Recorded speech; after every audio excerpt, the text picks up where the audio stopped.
Hello and welcome to my review of Ultrawings VR on the PlayStation.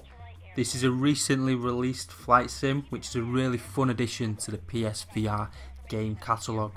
Let me take you through some gameplay and give you my thoughts on how it plays out. First up, you're given a series of license tests which you must pass in order to progress into the main game.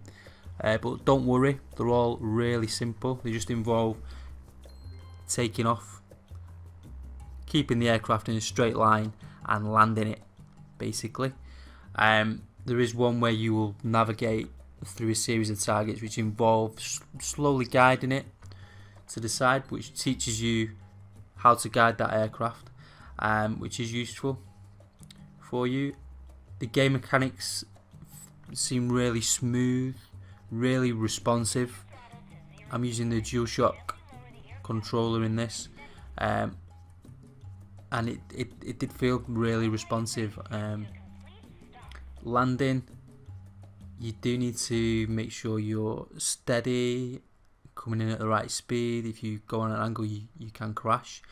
There is a comfort mode for anyone who may suffer with motion sickness. You can put it on a comfortable setting, which will align the focus of your aircraft right in front. The windows will be closed, which will just give you that focus dead ahead, and it does make a difference.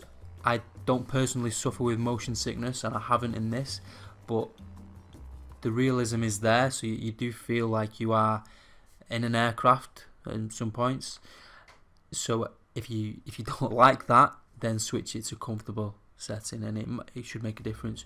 You get a warning sign if you move it to the setting none, which means you've got a full view of everything around you. And if you're looking straight ahead, you've got a full pan view throughout your headset, which is really immersive, and I like it on this setting because it does feel like you are in the air at times, and you do feel a bit, not dizzy, but you feel it, when you're moving at speed. You coming towards the environment as you navigate through, and you twist and you turning as you see in this.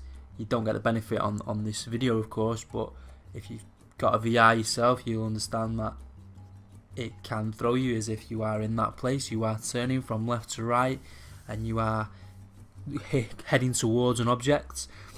So I enjoy this setting, but if you feel any sort of dizziness or motion sickness, I'd suggest switching to another setting.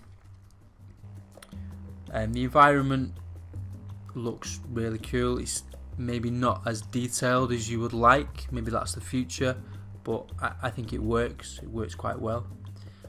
As I mentioned, once you progress from the license, you get to operate in a couple of different modes, including rush, where you have to navigate through targets within a certain time frame, a course where you're navigating around a course again and you have to land the aircraft, as well as free flight, which allows you to roam through the island, looking at the scenery and landing it where you can.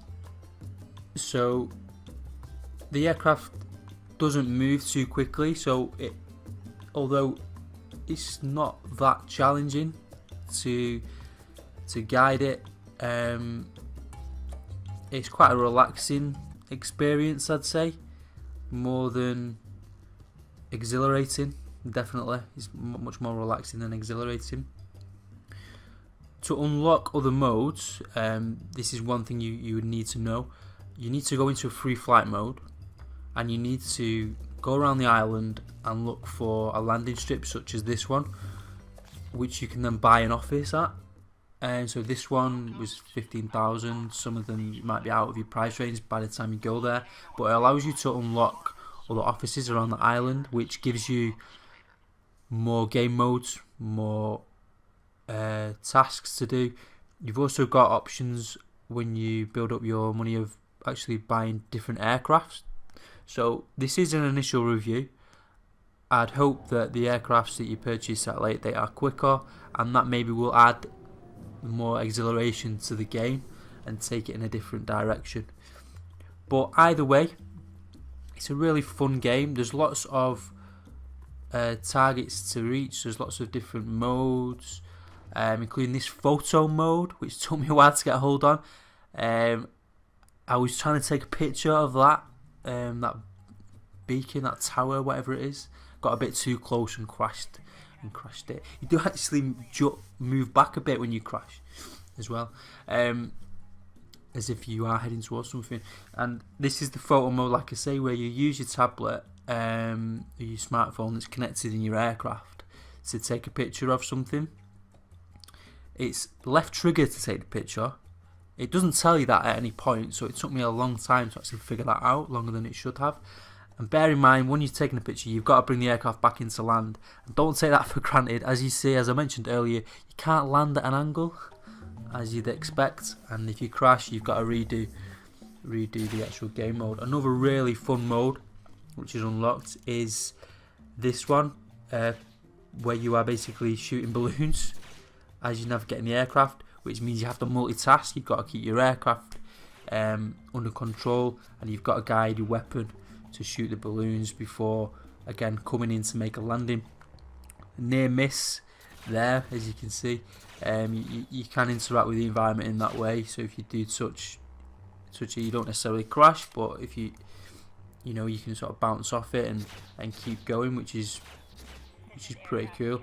I hope you will enjoy it as much as I did. I'm going to give this game a good 8 out of 10. In terms of VR games, I think it is right up there, and I would recommend giving it a go. But thank you very much for watching.